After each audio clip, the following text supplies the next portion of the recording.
ഒരു കാലത്ത് കോൺഗ്രസ് രാഷ്ട്രീയത്തെ നിയന്ത്രിച്ചിരുന്ന സോണിയാഗാന്ധിയെ നിയന്ത്രിച്ചിരുന്ന അഹമ്മദ് പട്ടേലിന്റെ മകൻ തന്നെ രംഗത്ത് വന്നിരിക്കുകയാണ്. സോണിയാഗാന്ധി കുടുംബം, നെഹ്റു കുടുംബം കോൺഗ്രസിൽ നിന്നും ഒഴിയണം, അവർക്ക് രാഷ്ട്രീയം അറിയില്ലെന്നാണ് തുറന്നു പറഞ്ഞിരിക്കുന്നത്. അതിൽ വലിയ കാര്യമൊന്നുമില്ല. അത് പിന്നെ പുര വെട്ടുമ്പോൾ പുര കത്തുമ്പോൾ വാഴ വെട്ടും, അതുപോലെ ഉള്ളൂ. ഈ ചെറുക്കൻ നരേന്ദ്രമോദിനെ പ്രശംസിച്ചു എന്ന് കേട്ടല്ലോ. പിന്നെ വാപ്പയും ഇവനൊക്കെ എന്തൊക്കെ ഗുജറാത്താണല്ലോ സ്ഥലം. കോൺഗ്രസിൽ ആരാണ് ഇപ്പോൾ പ്രശംസിക്കാത്ത ആള് KC വേണുഗോപാൽ പ്രശംസിച്ചു. അല്ല, അദ്ദേഹമാണ് തലവേദന എന്നാണ് പലരും പറയുന്നത്. രാഘവൻ പ്രശംസിച്ചു, ആന്റണി പ്രശംസിച്ചു, രാജ്മോഹൻ ഉണ്ണിത്താൻ പ്രശംസിച്ചു. അങ്ങനെയൊന്നും പറയണ്ട. നിങ്ങൾ IAS IPS നന്നായി ഇന്ന് പണിയെടുക്കുന്ന കുറേ ആളുകളുണ്ട്. അവരെയൊന്നും നിങ്ങൾ കാണില്ല. ഇവിടെ മീഡിയനോട് വന്നത് ഫ്രണ്ട്ലി ആയി സംസാരിക്കുന്ന ആളുകൾ മാത്രമാണ് IAS IPS പണിയെടുക്കുന്നത് നിങ്ങൾ വിചാരിക്കും.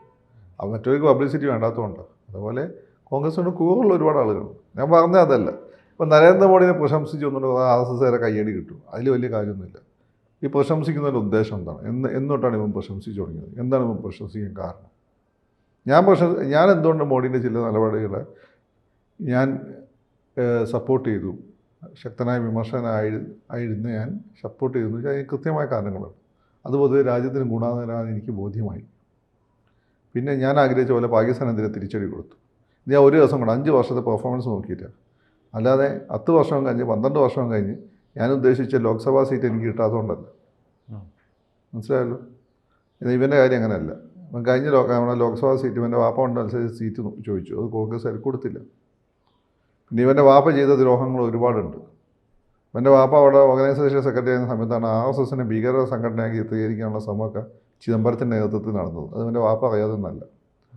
എന്നാലും ഹരിയാനയിലെ ഡോക്ടർ പണി ചെയ്ത ഹോസ്പിറ്റലിൽ ഇവൻ്റെ വാപ്പാൻ്റെ പ്രത്യേക താല്പര്യത്തിന് പുറത്ത് അനുമതി കിട്ടിയാണ്. അപ്പോൾ ഇവൻ്റെ വാപ്പാൻ്റെ താല്പര്യം വേറെ ആയിരുന്നു. കോൺഗ്രസ് എങ്ങനെ ആക്കുന്നതിൽ ഇവൻ്റെ വാപ്പാക്ക് വലിയ പങ്കുണ്ട്. മനസ്സിലായല്ലോ? അല്ല, ആ കാലത്ത് ഇത്രയും പരാജയങ്ങൾ ഉണ്ടായിട്ടില്ല. ആ കാലത്ത് പരാജയം കോൺഗ്രസ് കുറച്ചുകൂടി ഉണ്ടായിരുന്നു. അത് നരേന്ദ്രമോദിനെ പോലെ ടേറും പേഴ്സണാലിറ്റി ഇല്ലായിരുന്നു. പിന്നെ ഗുജറാത്ത് കലാപം ഉൾപ്പെടെയുള്ള കാര്യങ്ങൾ ഇന്ത്യൻ മനസാക്ഷി ഉണ്ടാക്കിയ വലിയ പ്രശ്നം ഉണ്ടായിരുന്നു. അതുകൊണ്ട് തിരിച്ചു വന്നു, അത്രയേ ഉള്ളൂ. പിന്നെ BJPയിൽ ലീഡർഷിപ്പ് വാക്കും ഉണ്ടായിരുന്നു. അഡ്വാനി പോരാതാനും ഇങ്ങനെ വന്നതുമില്ല.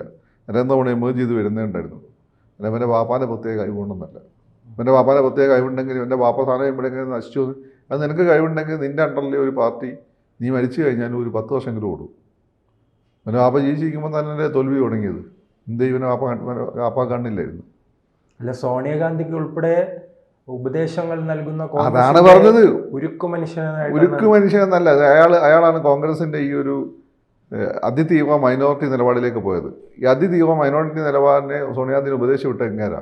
അതിൻ്റെ പ്രശ്നം എന്താ വെച്ചാൽ ഉത്തരേന്ത്യയിൽ മൊത്തം ഇതൊരു മൈനോറിറ്റി പാർട്ടി എന്നുള്ള പേര് വന്നു. UPA 2 സമയത്ത് ഞാൻ ഡൽഹിയിലുണ്ട്, എനിക്കറിയാം. അവിടെ ലോക്കലി ആളുകൾ എന്ന് വെച്ചാൽ കോൺഗ്രസ്സുകാരെ വരെ പറഞ്ഞുകൊണ്ടിരുന്നത് ഇതൊരു ഹിസയ്യ എന്നാണ് ക്രിസ്ത്യാനികളെ പറ്റി പറയുക, മുസ്ലിങ്ങളെ പറ്റി മുഹമ്മദൻകാരുടെയും ക്രിസ്ത്യാനികളുടെയും പാർട്ടി എന്നാണ്. കാരണം എന്ന് വെച്ചാൽ എന്താ പറയുക, മന്ത്രിസഭയിൽ നല്ലൊരു പങ്കും കൂടുതലല്ല ഞാൻ പറയുന്നത്, മുസ്ലിംസിൻ്റെയും ക്രിസ്ത്യൻസിൻ്റെ എണ്ണം വളരെ കൂടുതലായിരുന്നു. ക്രിസ്ത്യൻസിൻ്റെ പ്രൊപ്പോർഷൻ്റെ പുറത്തായിരുന്നു. കേരളത്തിൽ നിന്നുള്ള പതിന് വളരെ കൂടുതലായിരുന്നു. അപ്പോൾ ഇതൊക്കെ ഉത്തരേന്ത്യയിൽ ആളുകളുടെ ഉണ്ടാക്കിയിട്ടുള്ള ചിന്താഗതി ഉണ്ട്. ഇതൊക്കെ കൊണ്ടാണ് മോഡി വന്നത്. ഒരു ദിവസം കൊണ്ട് വന്നതൊന്നല്ല. മോഡി കമ്മ്യൂണിസം കളിച്ചുകൊണ്ട് മാത്രം, അല്ലെങ്കിൽ ഇവരുടെ അഴിമതി കൊണ്ട് മാത്രം പറഞ്ഞ ആൾ മാറ്റി നിർത്തുകയാണെങ്കിൽ പറഞ്ഞതിൽ കാര്യമുണ്ടല്ലോ. രാഹുൽ ഗാന്ധി തുടർച്ചയായിട്ട് പറഞ്ഞതിൽ കാര്യം എന്ന് വെച്ചാൽ ഒരു കുടുംബത്തിൻ്റെ കൂടെ നിന്ന് അതിലെല്ലാം പറ്റി അടുത്ത ഒന്നും കിട്ടാത്തപ്പോൾ അവരൊന്ന് തളർന്നിരിക്കുമ്പോൾ പിന്നെ നിർത്തുന്നത് എൻ്റെ ഭാഷയെ പറഞ്ഞ തന്തയില്ലായ്മയാണ്. നിങ്ങൾക്ക് ഒരാളെ വിട്ടുപോകണമെങ്കിൽ ശക്തനായിരിക്കുമ്പോൾ വിട്ടുപോകണേ. ഞാൻ ഇടതുപക്ഷത്തിൻ്റെ അപ്പോൾ രാഹുൽ ഗാന്ധി, പ്രിയങ്ക ഗാന്ധി, സോണിയാഗാന്ധിയിൽ മികച്ച രാഷ്ട്രീയക്കാരാണ് എന്ന അഭിപ്രായം എനിക്കില്ല. പക്ഷേ ഞാൻ കോൺഗ്രസിൻ്റെ ഈ ഒരു വലിയ നേതാവിൻ്റെ മോനാണ്. അതിൻ്റെ ആനുകൂല്യങ്ങളെ പറ്റി ഞാനത് പറയല. ഞാൻ പിണറായി വിജയനെ പറ്റി എന്താ പറഞ്ഞ് നിങ്ങൾ കേട്ടിട്ടുണ്ടോ? അങ്ങനെ നെഗറ്റീവായിട്ട് ഭരണത്തിൻ്റെ എന്തെങ്കിലും ഉണ്ടെങ്കിൽ അത് മയത്ത് പറയുന്നത് ചൂണ്ടിക്കാണിക്കാറുണ്ട്. അത് നന്നാണെന്ന ഉദ്ദേശത്തോടു കൂടി.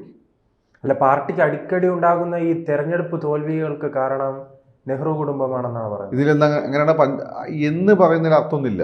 നെഹ്റു കുടുംബം അതിന് ലീഡർഷിപ്പുണ്ട്. ഇവൻ്റെ വാപ്പ ഉൾപ്പെടെയുള്ള ആളുകൾ അതിന് ഉത്തരവാദികളാണ്. കോൺഗ്രസിൻ്റെ ലീഡർഷിപ്പിലുണ്ടായിരുന്നത് കൊള്ളാവുന്ന കരുണാകരനെ പോലെയുള്ള മാധവ് സിംഗ് സോളങ്കിയെ പോലെയുള്ള ആളുകളെയൊക്കെ കോൺഗ്രസിൻ്റെ ലീഡർഷിപ്പിൽ നിന്ന് മാറ്റി കോൺഗ്രസ് ഒരു മൈനോറിറ്റി ലീഡർഷിപ്പിനെ കയ്യിലേക്ക് എത്തിച്ചു കൊടുക്കി, അല്ലെങ്കിൽ രണ്ടാം കടയപ്പെട്ട കഴിവില്ലാത്ത നേതാക്കന്മാരെ കയ്യിൽ എത്തിച്ചു. അതിൻ്റെ വാപ്പ ഉൾപ്പെടെയുള്ള ആളുകളുള്ള സമയത്താണ് അങ്ങനെ വിശ്വാസമുള്ള നേതാക്കന്മാരില്ലാതായി. ഇത് BJPയെ പോലെ CPMനെ പോലെ കേട പ്രസ്ഥാനമല്ല. അതിൽ ചില നേതാക്കന്മാരുടെ വിശ്വാസത്തിന് പുറത്ത് ലോക്കലിൽ നിന്നിരുന്നത് അവരെയൊക്കെ പിടിച്ച് പുറത്താക്കി. ഉമ്മൻചാണ്ടി നിർണായക ഘട്ടത്തിൽ കൈവിട്ടു. അന്ന് എൻ്റെ വാപ്പയുണ്ടെന്നപ്പോൾ ഉമ്മൻചാണ്ടിനെ വലിച്ചു ഒലിപ്പിച്ചത് കൂടിയാണ്. എൻ്റെ വാപ്പയുണ്ട് ലീഡർഷിപ്പിൽ.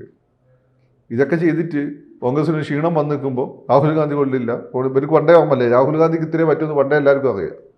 പ്രിയങ്ക ഗാന്ധിക്ക് ഇത്രേ പറ്റുമെന്ന് എല്ലാവർക്കും അറിയാം. ഇന്ത്യ മാറിക്കൊണ്ടിരിക്കുന്ന ഈ കേരളത്തിൽ നിന്ന് നമ്മൾ കണ്ടുപിടിച്ചു. പിന്നെ ഡൽഹിയിൽ ജീവിക്കുന്നവനും എൻ്റെ വാപ്പാക്കും അറിയില്ലായിരുന്നു. ലിമിറ്റില്ല. പിന്നെ ഈ ശശി തരൂർ പറഞ്ഞ എന്ത് കാര്യമുള്ളത്? ഇപ്പോൾ സുപ്രഭാത് UN നിന്ന് ചാടി ഇവിടെ വന്നിട്ട് കോൺഗ്രസിനെ പിടിച്ച് മന്ത്രിയാക്കി. ഇനി കോൺഗ്രസിൽ ഒന്നും ചെയ്യാൻ പറ്റാത്തതുകൊണ്ട് കോൺഗ്രസിനെ ഞാൻ വിമർശിച്ചുകൊണ്ടിരിക്കുന്നു. ഇയാൾ ഇത്രയും കാലം എവിടെ ഇരിക്കുകയായിരുന്നു? ഇയാൾക്കോമല്ല പണ്ടേ കോൺഗ്രസിന് കുടുംബത്തിൻ്റെ കയ്യിലാണ് ഈ പറഞ്ഞോട്.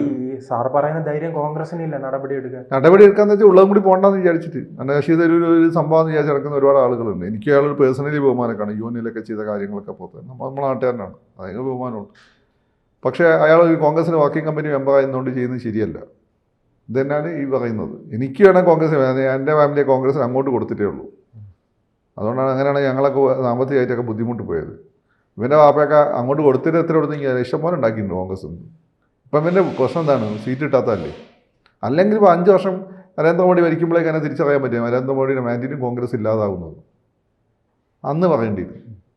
ഇവരുടെ തട്ടകം ഗുജറാത്താണ്. ഗുജറാത്തിൽ കോൺഗ്രസിന് ഇടക്കാലത്ത് പോലും തിരിച്ചു വരാൻ കഴിയുമോ? ഇപ്പോൾ AAP വലിയ രീതിയിൽ വളരുന്നുണ്ടല്ലോ.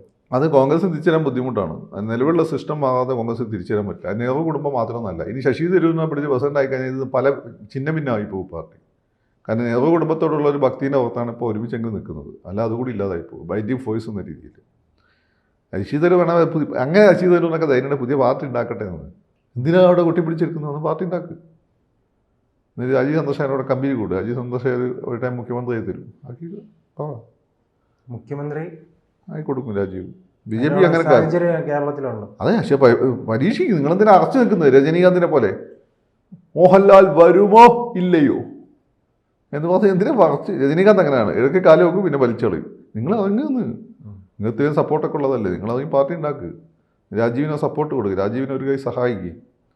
അപ്പം ഏകനാഥ് ഷിൻഡെ മുഖ്യമന്ത്രി ആയതുപോലെ ഫഡ്നാവിസ് സമ്മതിച്ചതുപോലെ രാജീവ് സമ്മതിക്കും മുഖ്യമന്ത്രിയാവാൻ സീറ്റൊക്കെ കിട്ടിയാൽ.